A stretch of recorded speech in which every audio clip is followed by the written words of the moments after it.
Welcome to my educational channel విద్యా ఉద్యోగ సమాచారానికి స్వాగతం. ఈరోజు ఈ వీడియోలో మనం ఒక లేటెస్ట్ ఇన్ఫర్మేషన్ డిస్కస్ చేయబోతున్నాం. ముఖ్యంగా డిగ్రీలో అడ్మిషన్ల కోసం వెయిట్ చేస్తున్నటువంటి విద్యార్థులకు సంబంధించిన తాజా అప్డేట్ ఇది.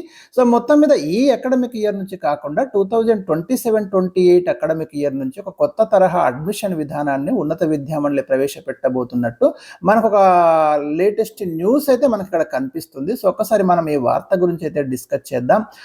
సియుఈటి ఇక డిగ్రీకి ఎంట్రన్స్ టెస్ట్ సియుఈటి తరహాలో ఎంట్రన్స్ అన్ని కుదిరితే 2027-28 నుంచి అమలు అంటూ మనం ఇక్కడ చూడొచ్చు. ముందుగా ఇక్కడ సియుఈటి అంటే ఒక అవగాహన తెలియాలి మనకి. కామన్ యూనివర్సిటీస్ ఎంట్రన్స్ టెస్ట్ అంటాం ఈ సియుఈటిని. ఇది ఇప్పుడు కండక్ట్ ఎన్టీఏ వాళ్ళు చేస్తున్నారు. దేశవ్యాప్తంగా ఉన్నటువంటి సెంట్రల్ యూనివర్సిటీస్లో ఇంటర్మీడియట్ అయిన వాళ్ళకి ఈ టెస్ట్ కండక్ట్ చేసి దాంట్లో వచ్చినటువంటి మెరిట్ ఆధారంగా ఇంటిగ్రేటెడ్ డిగ్రీ ప్లస్ పీజీలలో ప్రవేశాలు సెంట్రల్ యూనివర్సిటీలో కల్పిస్తున్నారు. డిగ్రీ అయిపోయిన వాళ్ళకి కూడా కామన్ యూనివర్సిటీస్ ఎంట్రన్స్ టెస్ట్ ఉంటుంది. వాళ్ళకేమో పీజీలో సెంట్రల్ యూనివర్సిటీస్లో పీజీ చేయడానికి కూడా ఈ టెస్ట్ కండక్ట్ చేస్తున్నారు. ఇద్దరికి ఉంది.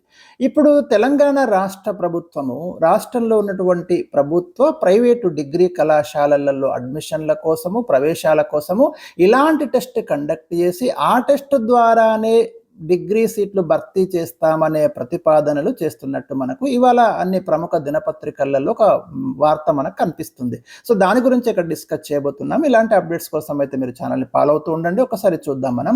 మరి ఇప్పుడు మనకు ఇంటర్మీడియట్ పాస్ అయిన ప్రతి ఒక్కరికి డిగ్రీ కాలేజీల్లో అడ్మిషన్ దొరుకుతుంది. దోస్త్ ద్వారా మనము direct degree online services Telangana అనే సర్వీస్ ద్వారా ఆన్లైన్ విధానంలో ఇంటర్ మెరిట్ ఆధారంగా వాళ్ళు పెట్టుకున్నటువంటి కాలేజీ ఆప్షన్ల ఆధారంగా సీట్లు భర్తీ అవుతుంది. ఇక ఎంట్రన్స్ టెస్ట్ గనక మరి ప్రభుత్వం గ్రీన్ సిగ్నల్ ఇస్తే ఇంటర్ మెరిట్ మార్కులతోటి ఏదైతే సీట్లు భర్తీ చేస్తున్నామో ఇది రద్దయిపోతుంది. తర్వాత మనకి ఇక్కడ ఆ ఎంట్రన్స్ టెస్ట్ ద్వారానే మరి ఆ సీట్లు భర్తీ చేయడం జరుగుతుంది అనేది ఇక్కడ ప్రధానంగా ఉన్నటువంటి ఒక ప్రతిపాదన. ఎందుకంటే ఇప్పుడు మనకి నేషనల్ ఎడ్యుకేషన్ పాలసీలో కూడా డిగ్రీలో ప్రవేశ పరీక్ష ఉండాలని మనకు చెప్తున్నారు. సో ఆ ఎంట్రన్స్ కండక్ట్ చేసి వెబ్ కౌన్సిలింగ్ నిర్వహించి మెరిట్ ఆధారంగా సీట్లు కేటాయించడం అనేది జరుగుతుంది అని ఇక్కడ ప్రధానంగా ఈ వార్తలు మనం చూడొచ్చు.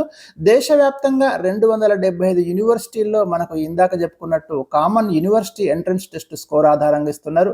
సెంట్రల్ యూనివర్సిటీలే కాకుండా కొన్ని స్టేట్ డీమ్డ్ ప్రైవేట్ యూనివర్సిటీలు కూడా ఈ సియుటి స్కోర్ పరిగణలోకి తీసుకుంటున్నాయి. కాబట్టి తెలంగాణలో ఉన్నటువంటి డిగ్రీ కళాశాలలో ప్రవేశానికి కూడా ఇలాంటి టెస్ట్ ఒకటి కండక్ట్ చేసి ఆ టెస్ట్లో వచ్చినటువంటి మెరిట్ ఆధారంగానే సీట్లు కేటాయించాలనే ఉద్దేశంతో ఉన్నట్టు విద్యాశాఖకు చెందినటువంటి ఒక ఉన్నతాధికారి వెల్లడించారని వార్త మనం ఇక్కడ చూడొచ్చు. మొత్తం మీద నామ్ దోస్తు కాలులకు కళ్ళెం అంటే ఈ ప్రవేశ పరీక్షను కండక్ట్ చేస్తే రాష్ట్రంలో దోస్తు పరిధిలోకి రానటువంటి కాలేజీలకు కళ్ళెం వేయించిన భావనలు అధికారులు ఉన్నారు. రాష్ట్రంలో మనకు 58 కాలేజీలు దోస్తు విధానాన్ని పాటించడం లేదు. ఎయిడెడ్ కాలేజీలు 12 ఉంటే అందులో 46 ప్రైవేట్ కాలేజీలు కూడా ఉన్నాయి. మరి దీంట్లో 36,637 సీట్లను ఆ కాలేజీలు సొంతంగా భర్తీ చేసుకుంటున్నాయి. దోస్తు పరిధిలోకి రాకుండా దోస్తు విధానం కాకుండా ప్రవేశ పరీక్ష కండక్ట్ చేసి మెరిట్ ఆధారంగా సీట్లను భర్తీ చేస్తే మేము కూడా దోస్తులో చేరుతామని ఆ కాలేజీ వాళ్ళు చెప్పడం జరిగింది. కాబట్టి ఈ ప్రవేశ పరీక్ష కండక్ట్ చేసి ఈ సమస్యకు పర్మనెంట్ సొల్యూషన్ చూపెట్టాలని సంబంధిత శాఖ అధికారులు చెబుతున్నారని మనం చూడొచ్చు. మొత్తం మీద ఈ సంవత్సరం కాకుండా అంటే ఈ 2026-27 అకాడమిక్ ఇయర్ మాత్రము మనకు ఎవ్రీ ఇయర్ ఎట్లా జరుగుతున్నాయో దోస్తు నోటిఫికేషన్ ద్వారానే డిగ్రీ అడ్మిషన్లు జరుగుతాయి. దాంట్లో ప్రాబ్లం ఏం లేదు.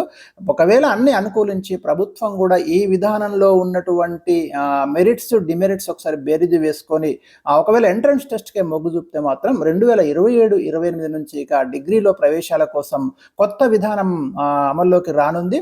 ఎందుకంటే ఎంట్రన్స్ టెస్ట్ ద్వారానే మరి సీట్లు ఫిలప్ చేసే అవకాశాలు ఉన్నాయి. అప్పుడు మీరు ప్రిపేర్ కావాల్సి కూడా ఉంటుంది. మరి ఆ ఎంట్రన్స్ సిలబస్ ఏముంటుంది, విధి విధానాలు ఏ విధంగా ఉంటాయనేది రావడానికైతే మనకి ఇంకా టైం అనేది పడుతుంది. ఈ లోపు ఎలాంటి అప్డేట్స్ ఉన్నా కూడా మీకు తప్పకుండా అందించడం అనేది జరుగుతుంది.